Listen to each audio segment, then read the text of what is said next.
you so much for joining us. So, what will you learn today in this webinar?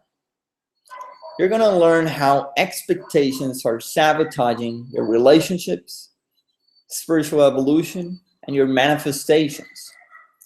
And I'm going to be sharing my own personal experience with this karmic loop and how the expectation, disappointment, blame complex works, and how you can identify, because this is the first step to transcend it, and how expectations are keeping you from being fully present, and the steps to transcend this karmic loop.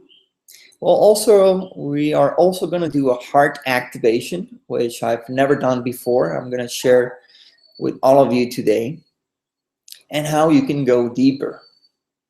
So hello, everyone. So glad to have all of you here. So I'm going to do a poll. I'm going to ask you a question, and please go ahead and answer this question. So you're going to see the poll somewhere next to the chat, the text chat. And basically the question is, what triggers disappointment in you? Your spouse, partner, family members, government. We're going to get a sense of usually what is the trigger here for most people. What triggers disappointment?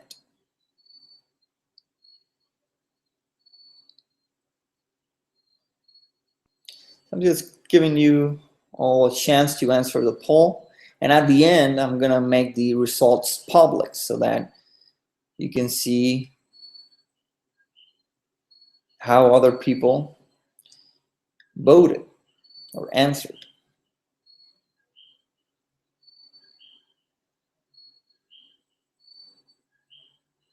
All right. So we have 27% are triggered mostly by their spouse or partner, triggers disappointment. Equally, we have 27% family members. 14% government are mostly disappointed by the government, and a lot of people are saying, the majority, 32%, all the above. So thank you so much for answering that. Now, think about that. If you're constantly disappointed by your partner, by your family members, the government, then you're constantly at the mercy of outside forces on how you feel. And I think we all can agree that disappointment it sucks. I don't like to feel disappointment. I don't think any of you here like to feel that way. So I'm going to go ahead and make the messages private. You can still send me questions, but just remember that at the end of the webinar, we're going to have a Q&A. So I'm going to put the messages on private as they can be a bit distracting, and then I'll switch them to public. So let's go ahead and continue with the webinar.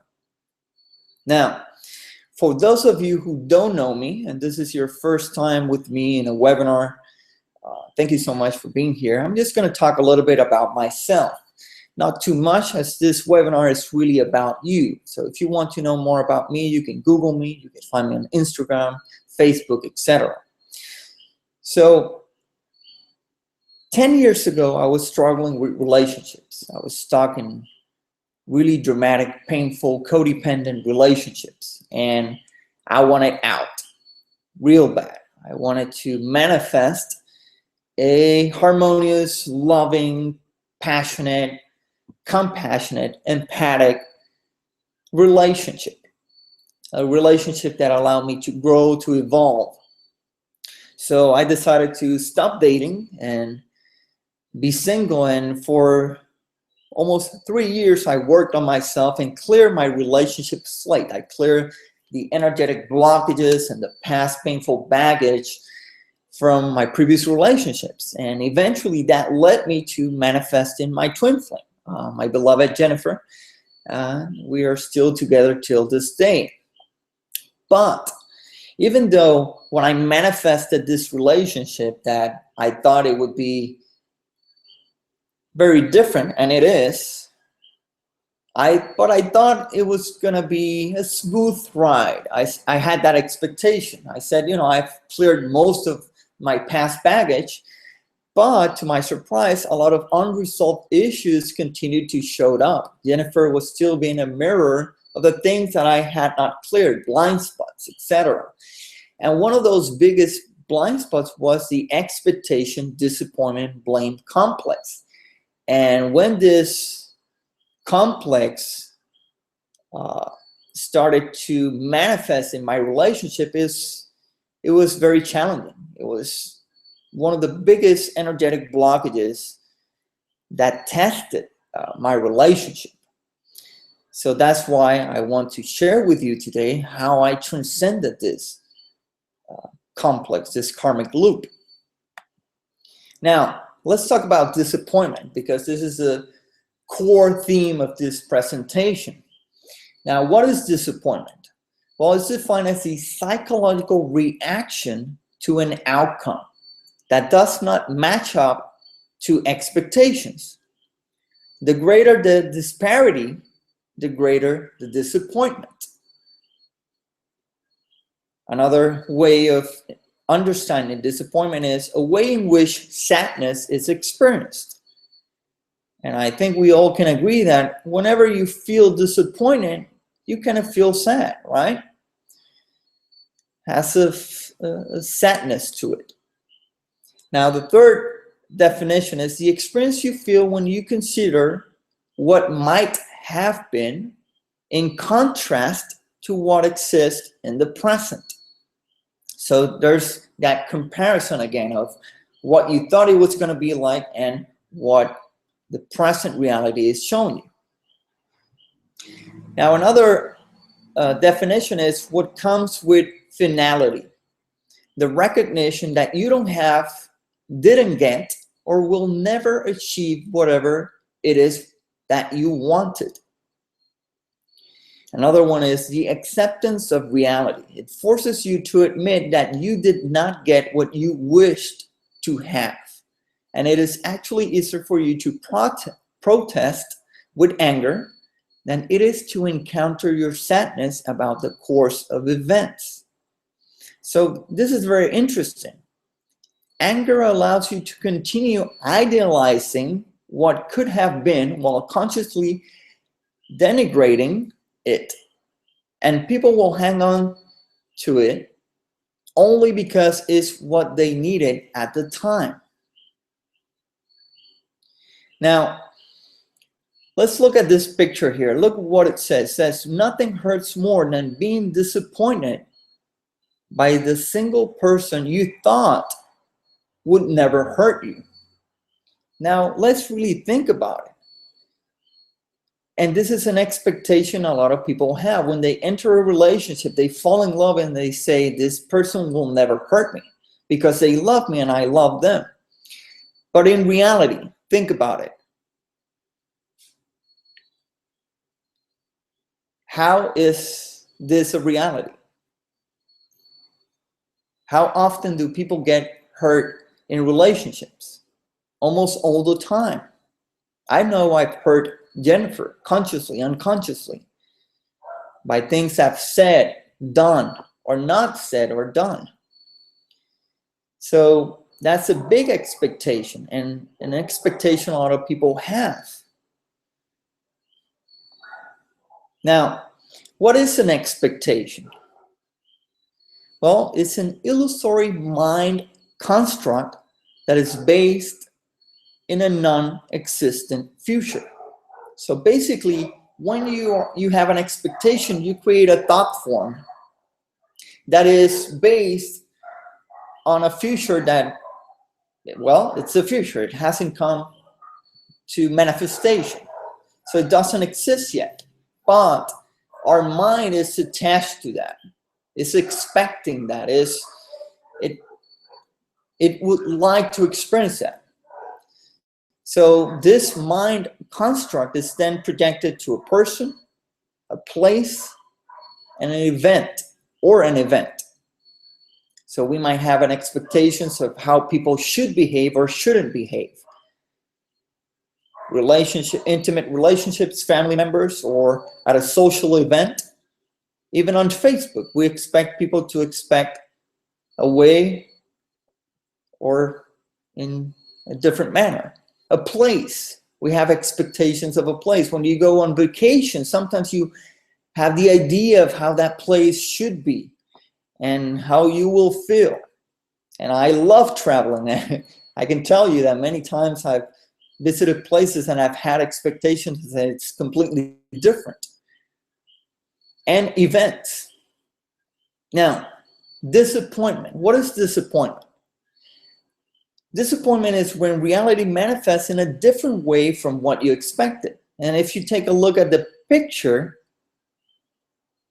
you can see that, you know, there's a line, a straight arrow illustrating what our expectations are like. And sometimes I include myself. You have expectations of how things should manifest and you think they're going to be smoothly or in a specific order of events, specific sequence. But then comes the reality, which is the image on the right, picture on the right. And it's a mess, right?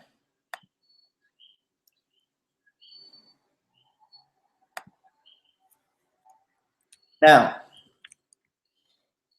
the thing to realize is that disappointment is really self-inflicted. Why? Because it is completely dependent on the expectation and your attachment to that expectation.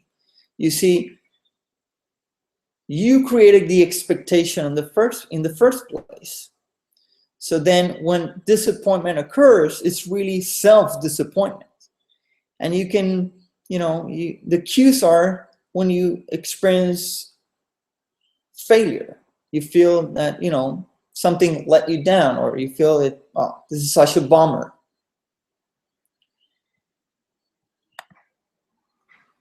Now let's talk about blame. Because remember, there's a karmic loop. First is the expectation. Then the disappointment, and finally the blame. So when you're disappointed, your first reaction will be to look at outside of yourself for someone to blame or something to blame.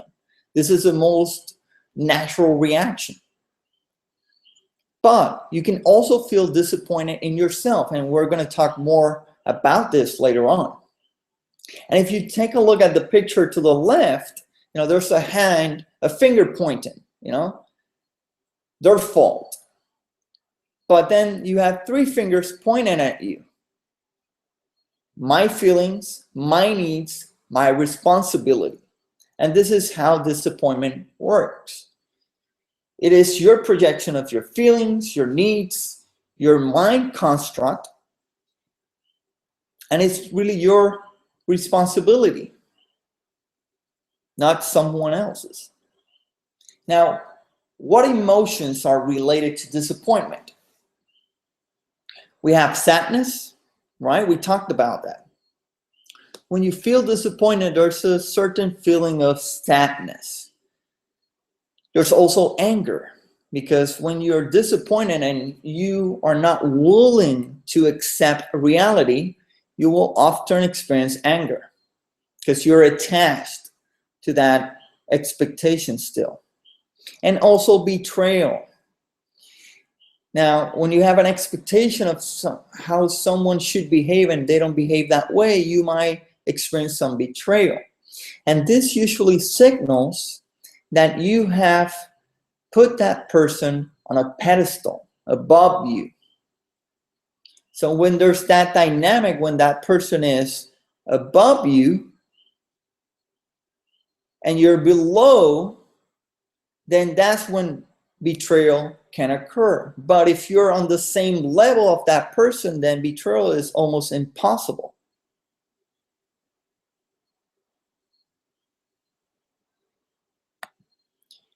Now, how does disappointment manifest in relationships? And this is what I'm most passionate about, because as you know, my mission, a big part of my mission is working on relationships. Well, usually we have the expectations when we're in a relationship that the other person will change. There's some things about the person that we don't like, and we would prefer other behaviors. But we're attached to that, and we think that they should behave a certain way, or that they shouldn't behave a certain way. And so usually we have the thought, if he would change this, he would be perfect. How many of you have had this thought? Or if she would change it, she would be perfect. I wouldn't have any problem. If she would stop doing this, then I would be happy. And that's a very common one, right? You think, oh my God, if she could only stop doing that, the relationship would be so much better. I would be so much happier. I know I've had this thought towards my beloved, towards my family members, my mom, my dad.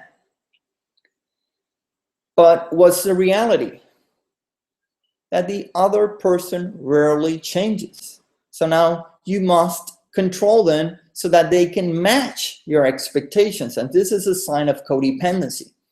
You see, when you make the other person responsible for your happiness, then your subconscious mind interprets that as a loss of personal power. So now, because that person is responsible for your happiness, then that means that they control how you feel. And if they control how you feel, then you're going to try to control them so that you can be happy. Now, what happens is that when you have expectations, illusory mind construct about the other person, then you can't love who they truly are. You're not really seeing the essence of that person. You're not really able to connect with that person because you have an image of who they are and who they should be that is not aligned with reality. And in relationships, we have different expectations. For example, raising kids. A lot of people have conflict in marriage because when they get married, they never talked about how they wanted to raise kids, and all of a sudden they get into the relationship and they have different expectations. You know, maybe one of them wants to raise their children under religion, the other one doesn't, or they want the kids to go to a certain school, etc., etc. We have expectations about sex. You know, men, sometimes they expect women to be more available for sex than they are. And then they're disappointed about this. And women have other expectations towards men. We have expectations towards spiritual mastery. And I'm going to talk about that more over this webinar. But just to give you an example, when I have an argument with Jennifer, if I have the expectation that she shouldn't react with anger, or that she shouldn't be sad or in drama, because she should be applying her spiritual wisdom, then I'm going to have an expectation of her spiritual mastery. And even my own spiritual mastery. I can have expectations of my own spiritual mastery and become disappointed about that. Expectations about money. This was a big one for me in my relationship. You see, I had different expectations from my beloved. You know, I have to admit, I was a very stingy person. I wanted everything to be 50-50. And, you know, Jennifer is a very is one of the most giving beings I've met in my life. She's extremely giving, and she exudes abundance in that sense. She wants to give to others and share, and we had different expectations, so that caused a lot of tension, and I had to go within me and question my expectations and change my behavior, because stingy is never really good. Now, expectations when it comes to spiritual evolution. When you think you should be holier or more spiritually evolved than you are right now, I had this very, very activated in me, and I struggled with this a lot. So for example, the thought is, something happens, either a challenge, a drama, pain, suffering, and I would have the thought, but I have worked on myself so much. I did clearings on this. Why is this manifesting? I should have transcended, healed this by now. My frequency should be higher. Or maybe you get stuck in a karmic loop and you're saying to yourself, oh my God, why is this happening to me? This shouldn't be happening to me. I meditate every day. I do clearings every day. So there's an expectation about who you should be spiritually and reality. And the greater the disparity, the bigger the disappointment. And then blame is directed at yourself. Guilt comes afloat. And on top of disappointment, you add guilt, unworthiness, and diminishment. So how many of you here have felt this, have experienced this?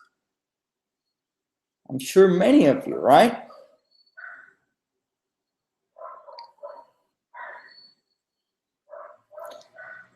Now, what about manifestations? How does your expectations affect your manifestations? Well, when you manifest, when you visualize something, I think someone asked, how is this related to the law of attraction and visualizations?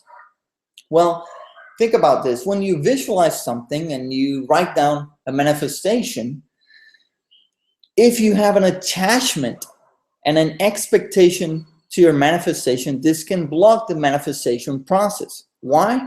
Because when you have an expectation, usually you visualize something and you are very attached, or you have a specific idea of how that should manifest. The sequence of events, the order in which that would should happen, the time constriction, right? Oh, this should happen. I want to manifest a certain amount of money by this date, or I have a seminar next week. I want to manifest certain people by this date. And so you put a time constriction and you're attached to that. Well, what happens is that you're limiting the possibilities of that manifestation. And it is really your ego that is attached. The ego has an agenda. It wants to control how the manifestation takes place. But the thing is that your higher self can manifest in ways that you can't imagine.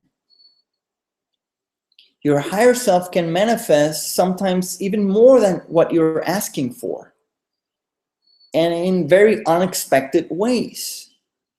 So when you expect things to manifest a certain way, you limit the infinite possibilities. Does that make sense?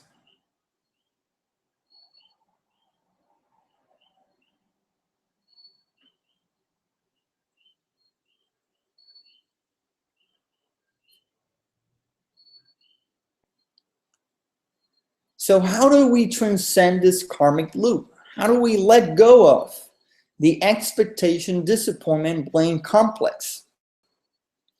Right? Because think about it. Do you think that you can be completely free from expectations?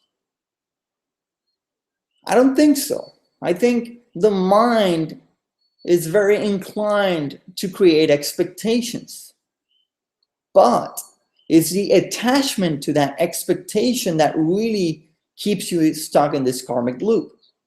So how do you transcend that? Well, the first step, as many of you know, is awareness. And this webinar, you're taking that first step. You're learning more about expectation, disappointment, and blame. Now, another step is writing down your expectations and doing inquiry. Questioning your expectations. See if they're really worth it. And if you're in a relationship, sit down and talk to your partner. Share the information that you just learned. And don't have an agenda. Don't expect them to get it. So start with yourself. And this is huge. When you sit down with your beloved and tell them, look, I've had these expectations of you. And I've realized that I am limiting you by holding these expectations. I've realized that sometimes when the expectations don't match reality, I'm disappointed and I blame you. And this is not working. And I want to let go of those expectations. I would really like to see your essence. Think about that. For the women here who are present here, imagine your man telling you that, your partner saying that to you. How would that make you feel? That is huge. When Jennifer and I had this conversation, it was so transforming, so healing, that we were able to connect at a deeper level. And in a way that we connected first by realizing that we both had expectations that were unrealistic and that were not matching reality. And then our willingness to let go of that expectation to see more of the essence of the other person.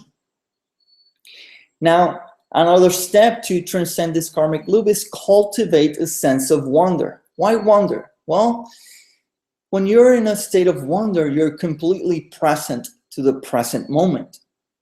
You're open to surprise. You're open to the details, the little things in life. Imagine if you could see your partner the way you saw them when you first met them, that everything was new. And you can do that. You can condition yourself to enjoy the little things, their smile, the way they talk, their eyes. Sometimes we forget about those beautiful things. So this is something that you might experience when trying to sit down and talking to your partner about this and about any other issue you're having in a relationship. So you sit down, you want to talk about something, and then maybe the other person is closed, or maybe they get defensive. I know that was a big pattern for me. Whenever Jennifer tried to talk to me about something that was challenging for her or she was struggling with in the relationship, I became defensive. I took it personally, so I closed up. And what happens is that when a man becomes defensive, then it breaks down the connection. The woman feels that she's not being heard, she's not being listened to. And trust begins to crumble. But as I began opening and let go of the defense mechanisms and truly listen to her, truly connected to her struggle, her pain, and created a rapport and said, I see this is a problem. I see how you're feeling, and I'm willing to do this, then you have no idea how that transformed my relationship.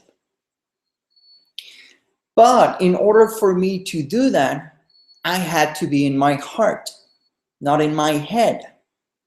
So what we're gonna do is I'm gonna guide you through a heart activation so that you can practice this when you're talking to your partner or someone else, so that you can be present. Otherwise, you're gonna get defensive, and the other person is not gonna feel that connection. They're gonna feel you have an agenda. So let's go ahead and do this. So what I want you to do is focus on the center of this code. And with your intent, inhale this code into your third eye.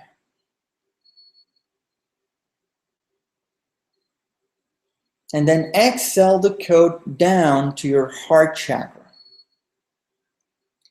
So this is a specific sacred geometry code that is used to activate the essence of love. So this is going to get you in the state so that we can practice the heart activation technique.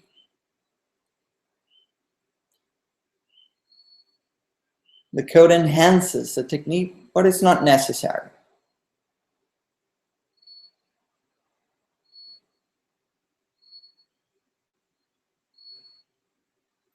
And now what I want you to do is place your right hand on your heart, and you're going to move it in a clockwise manner.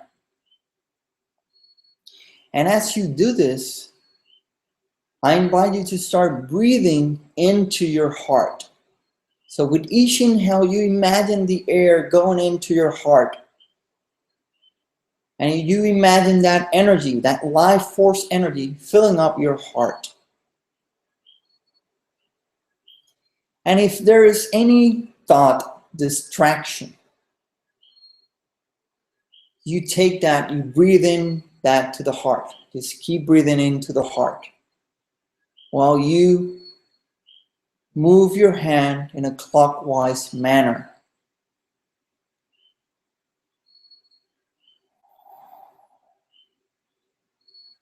And now I want you to think of a moment in your life that you felt extremely grateful for.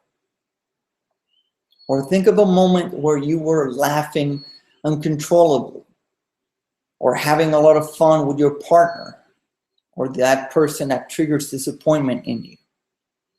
There's at least 1, 2, or 3 moments. If you fell in love, you probably had many of those. So keep breathing into your heart.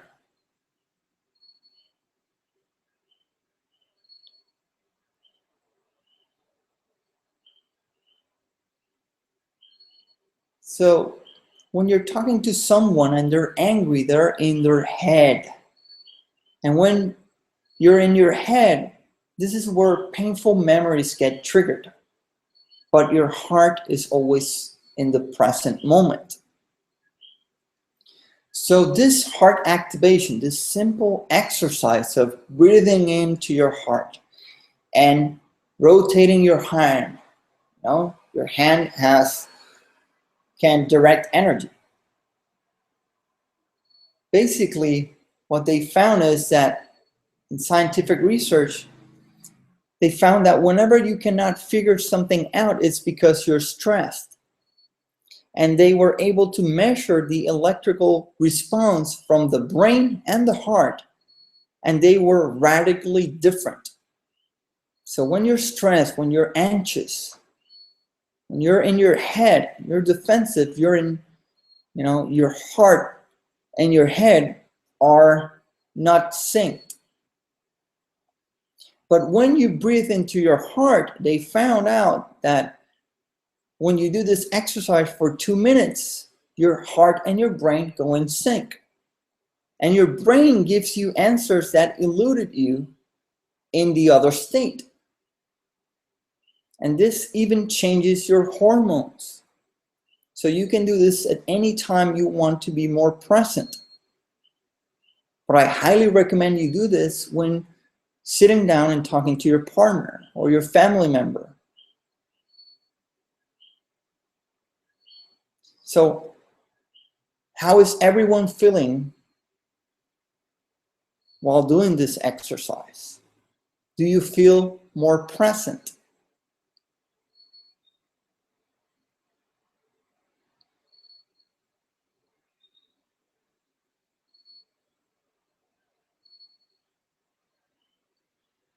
And many of you are reporting yes.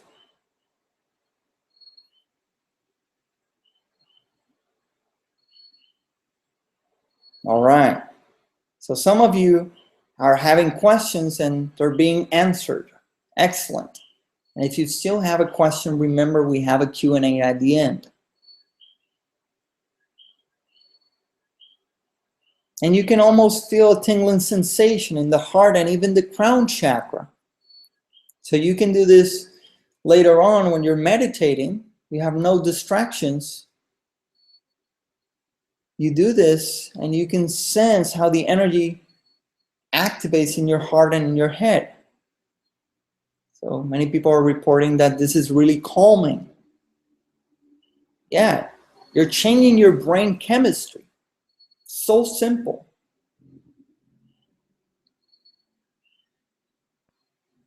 Like something has been lifted off. Excellent.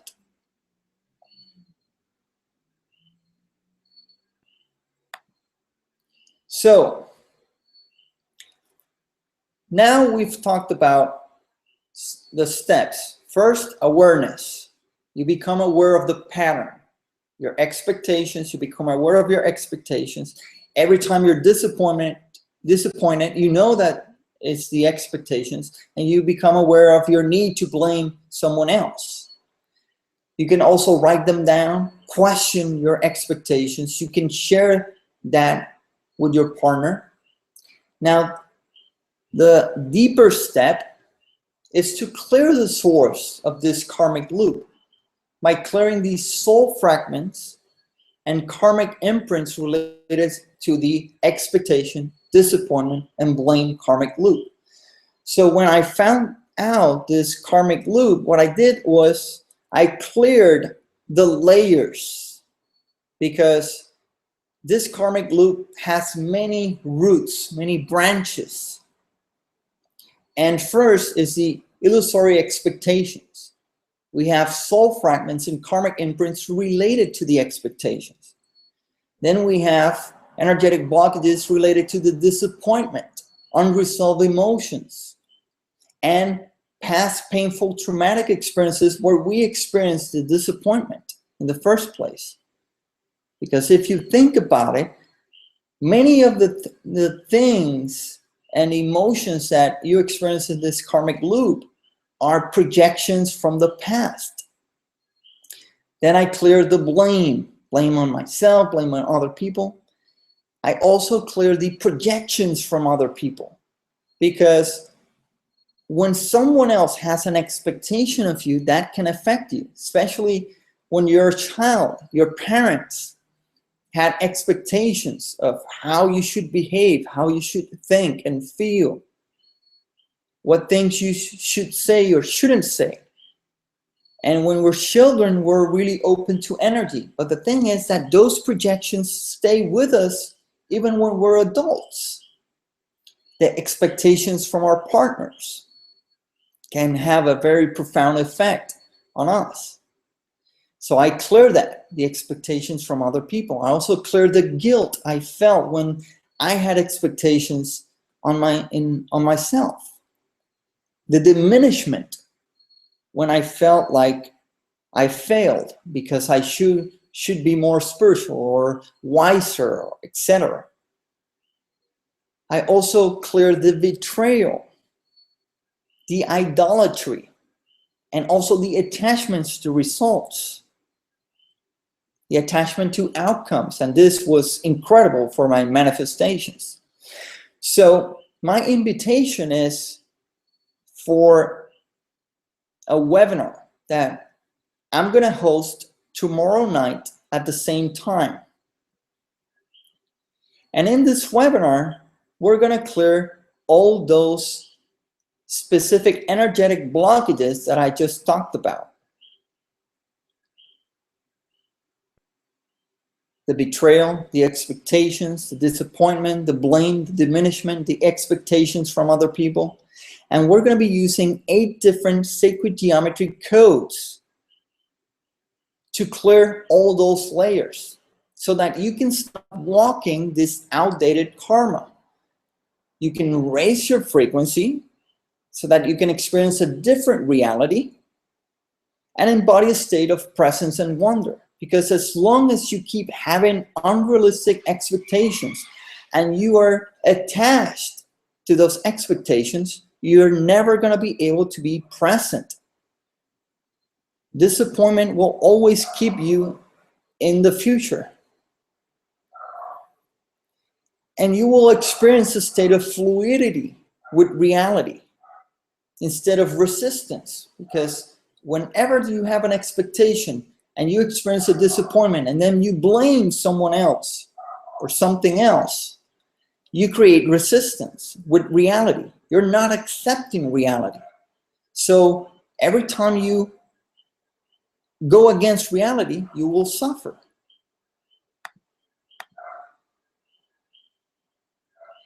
And for those of you who sign up, not only will you be able to experience this clearings live tomorrow, but you will also receive the recording so that you can continue to clear deeper and deeper layers.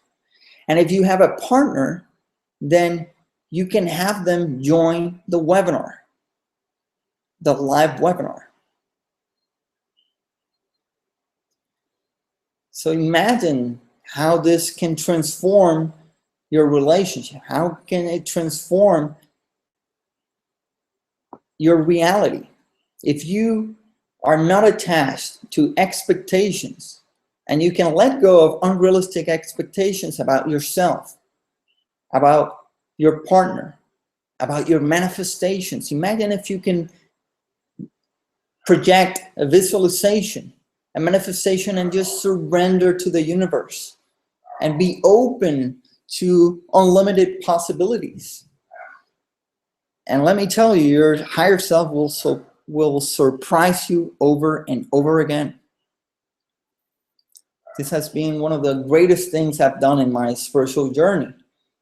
And it is when I let go of the expectations of my manifestations, I experienced that, a fluidity in my life. And when things didn't manifest the way I thought, or intended, then there was no disappointment. Instead, it was an opportunity to question what can I do differently? How can I change this? And it led to greater growing and expansion.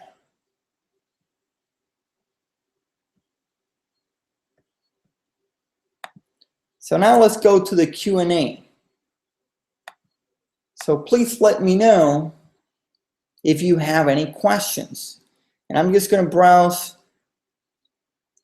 through some of the questions that have already been posted on the chat. And I'm going to make the messages public. So now you can send public and private messages. So let's see. Okay, we have a question here, which, it was answered for the person, but I still think it's going to help a lot of people. But how do we let go of the ego? It's not about letting go of the ego, or even worse, eradicating the ego or killing the ego, which is something that a lot of people think it's possible. The ego is part of you. It's not the totality of who you are, but it's a part of you. The thing is, not letting the ego take control. You can let the ego have its expectations, but you tune into your higher self. You just listen to the ego as if it's like a little child sometimes. You're like, okay, yeah, you're attached to that expectation. You tune into the higher self and you surrender to that. And the more you do that, the more the higher self takes over. And then the ego becomes a good servant.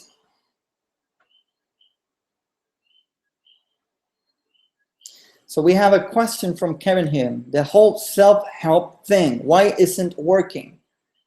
Well, Kevin, think about this. When you ask the question, why isn't working? Your brain is like a computer.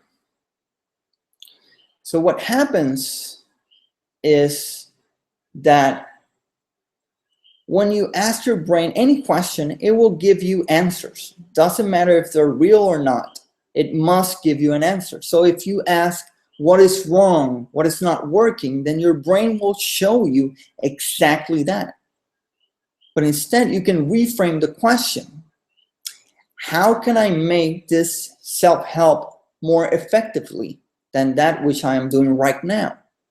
Because I'm sure some parts have worked, but maybe you had certain expectations of how it should work. So by reframing that question, you let go of the expectation of how it should work, and now you're open to other ways it can work.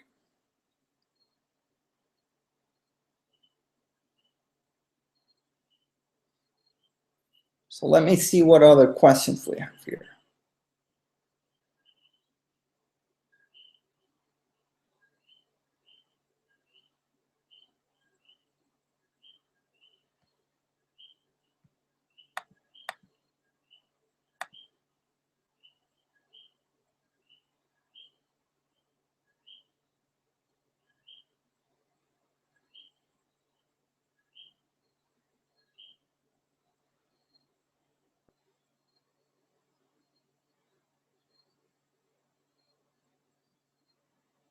So I'm just scrolling down to the text chat, see if I have any questions.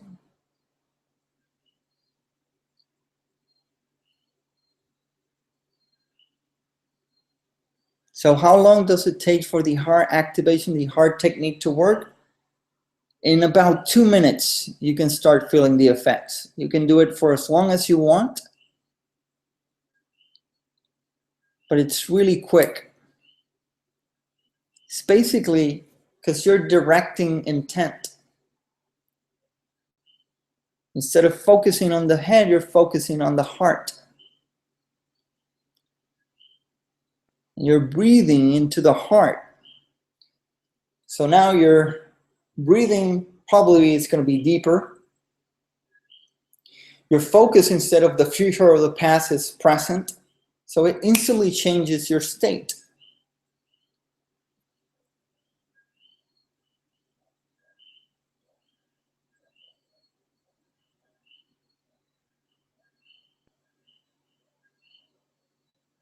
All right, Brendan. So is this already included in my membership portal? Yes. If you are a member of the Soul Mission Fulfilled portal or Enlightenment, after the webinar, I'm going to be posting the link to tomorrow's webinar. So yes, it is included in your membership. So Carrie says, I did feel the tingling at the top of my head. Excellent.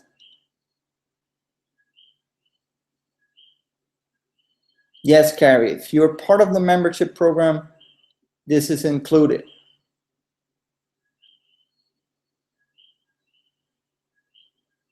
So it's a great offer. The investment is $197. Enlightenment is $497.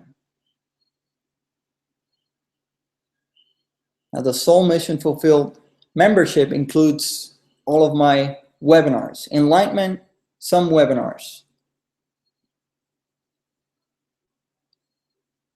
But this one specifically is included.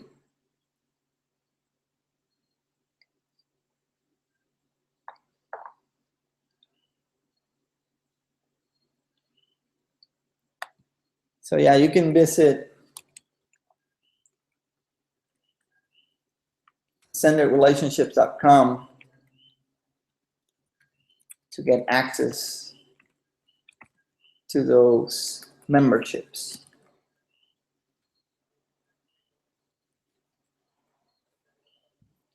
Any other questions? Okay. Should one still have no expectations of someone who tells them what she will do? You can, but it's best not to. You know, if someone tells you that they will do this and this, you say, okay. And if they don't do it, if you have an expectation, then you will most likely be disappointed. If you don't have an expectation, then there won't be any disappointment. Now, here's the thing. You always have a preference. So if someone, let's say in a relationship, someone tells you, I'm going to stop doing this behavior, and after a while they really don't do it, then you simply enough say, well, I have a preference, and you might choose to take action. Maybe take a break from that relationship or leave the relationship. But having an expectation and feeling disappointed and blaming them is completely optional, because the other person has a preference. They prefer to act that way. That's okay.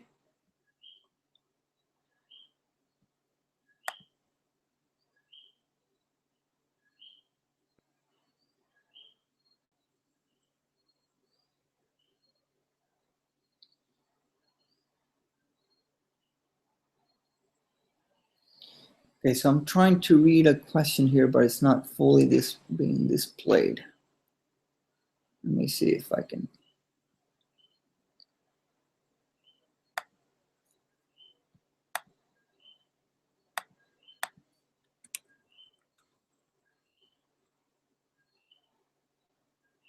Okay, is intention similar to expectation?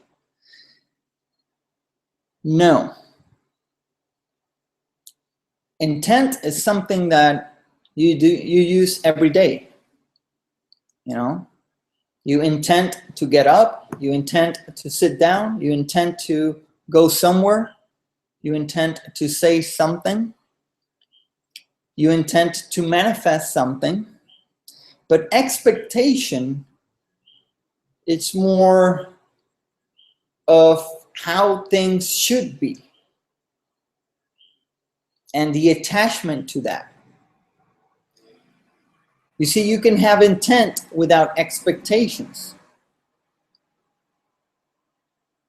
For example, I have the intent to give this webinar and for people to sign up for tomorrow's webinar, so I can further help them clear this. Now, that's it. That's my intent. And I'm doing this right now. But I could have the expectation of how many people should sign up, etc.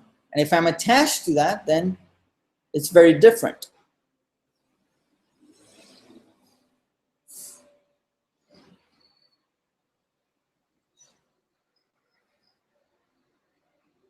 Okay, so with the ego stuff again, do we ask the higher self for what we want? It's still very confusing to me. I get the other stuff, but the higher self part had me thinking. You don't need to ask your higher self for what you want.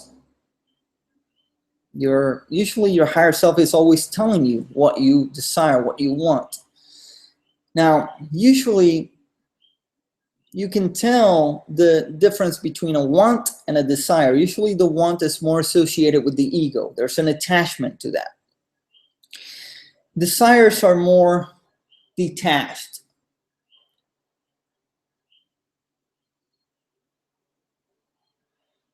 Now, if you follow your intuition by what makes you feel good, what makes you feel more expanded, more light, more loving, then that is what your soul really desires. It's really easy. your feelings, your emotions will always tell you. You have an emotional guidance. But people go against that. So what should I do if I don't want to move in a place and my partner insists?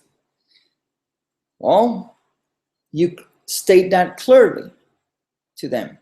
I really don't want to move to that place. Another thing you can do is inquire and question why you wouldn't like to move to that place, and maybe you find out that it's a good idea. But you honor your preference. If you don't want to move to that place, then you communicate that directly. And if it's something that is a non-negotiable, then you don't move to that place.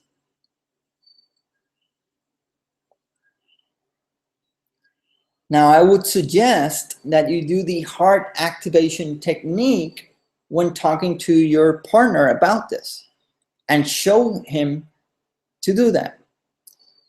And if he's really present and can listen to you, then he can, really feel and tune into what you are asking, what's your need, what you need.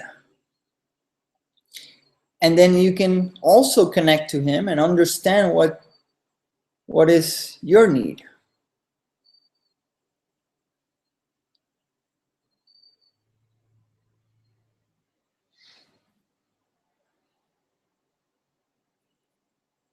Another thing you could do is it a country or a house? If it's a country, just visit the country and just get a feel for it. If it's a city, go and get a feel for it.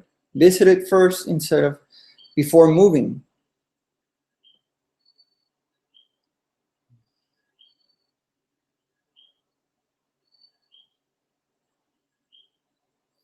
Okay, so we have another question here. How to clear ourselves from attachments to a person, subject, and so on? Well, that's what I'm going to be doing in tomorrow's webinar. We're going to clear attachments to other people, to results.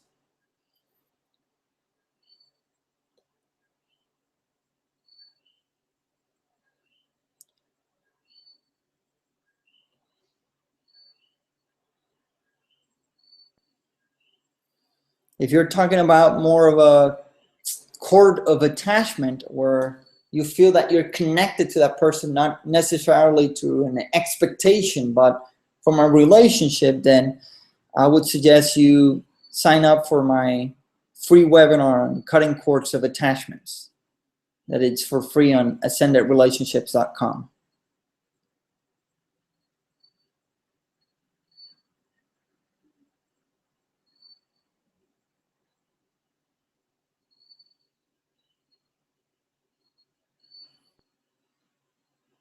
All right. So let me know if you have any other questions, as we'll soon wrap up the webinar.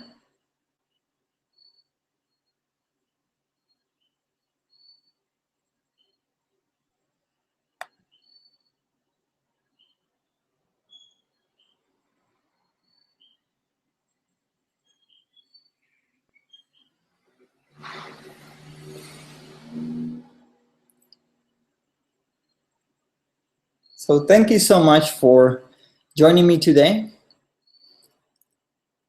The replay will be available for 24 hours. I will be sending the link to the replay soon so that you can rewatch the webinar and you can take notes.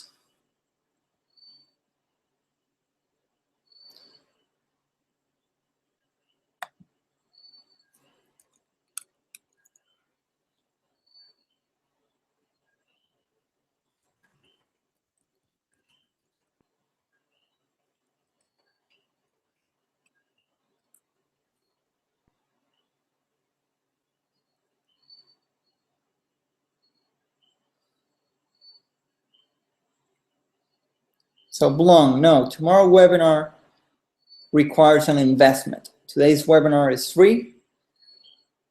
I'm sure you got a lot of value from this webinar.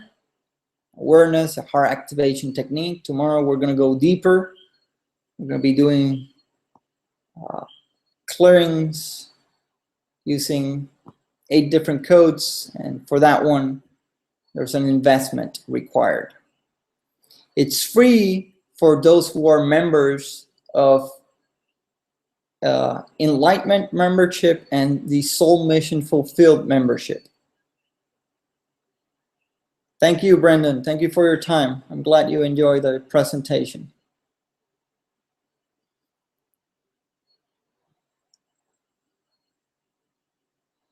All right, everyone. So once again, thank you so much. Good night.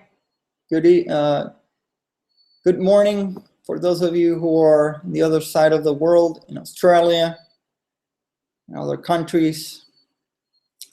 As always, a pleasure having all of you here. Thank you so much for giving me your time, your presence, and giving me the opportunity to be at your service. Without you, I wouldn't be able to do this. And thank you so much.